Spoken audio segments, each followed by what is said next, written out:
राम राम सारे बहन भाइयों को, सबको बड़ी दिवाली की शुभकामना। बड़ी दिवाली पर हमें पूजा करते समय लक्ष्मी माता की कहानी ज़रूर कहनी चाहिए। मैं ये कहानी सुना रही हूँ। एक साहूकार था, उसकी बेटी प्रतिदिन पीपल पर जल चढ़ाने जाती थी। पीपल पर लक्ष्मी जी का वास था। एक दिन लक्ष्मी जी ने साहूकार की बेटी से कहा, तुम मेरी सहेली बन जाओ।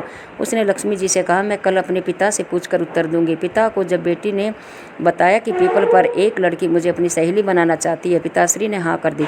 दूसरे दिन साहूकार की बेटी ने सहेली बनाना स्वीकार कर लिया। एक दिन लक्ष्मी जी साहूकार की बेटी को अपने घर ले गए। लक्ष्मी जी ने उसे ओढ़ने के लिए शाल दुशाला दिया तथा सोने की बनी चौकी पर बैठाया। सोने की थाली में उसे अनेक प्रकार के व्यंजन खाने को दिए। जब साहूकार की बेटी खा पीकर अपने घर को लौटने लगी तो लक्ष्मी जी बोली, तुम मुझे अपने घर कब बुला रही हो? पहले तो सेठ की पुत्री ने आनाकानी की, परंतु फिर तैयार हो गई। घर आकर वह रूठ कर बैठ गई। सेठ बोला, तुम लक्ष्मी जी को घर आने का निमंत्रण दे आई हो और अपने आप उदास बैठी हो। तब उसकी बेटी बोली, लक्ष्मी जी ने तो मुझे इतना दिया और बहुत सुंदर भोजन कराया, मैं उन्हें किस प्रकार खिलाऊंगी? हमारे घर में तो उसकी अपेक्षा कुछ भी नहीं है। तब सेठ ने कहा कि जो अपने से बनेगा वही खातिर कर देंगे। तू फौरन गोबर मिट्टी से चौका लगाकर सफाई कर दे, चौमुखा दीपक बनाकर लक्ष्मी जी का नाम लेकर बैठ जा। उसी समय एक चील किसी रानी का नौलखा हार उसके पास डाल गई। साहूकार की बेटी ने उस हार को बेचकर सोने की चौकी, सोने का थाल, शाल दुशाला और अनेक प्रकार के भोजन की तैयारी कर ली। थोड़ी देर बाद गणेश जी और लक्ष्मी जी उसके घर पर आ गए।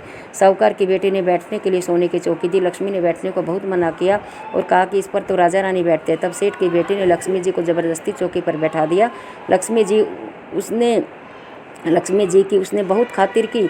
इससे लक्ष्मी जी बहुत प्रसन्न हुई और साहूकार बहुत अमीर बन गए। हे लक्ष्मी देवी, जैसे तुमने साहूकार की बेटी की चौकी स्वीकार की है और बहुत सा धन दिया, वैसे ही सबको देना। कथा सुनने और सुनाने वालों को सबको देना। बोल लक्ष्मी माता की जय। बड़ी दिवाली की जय।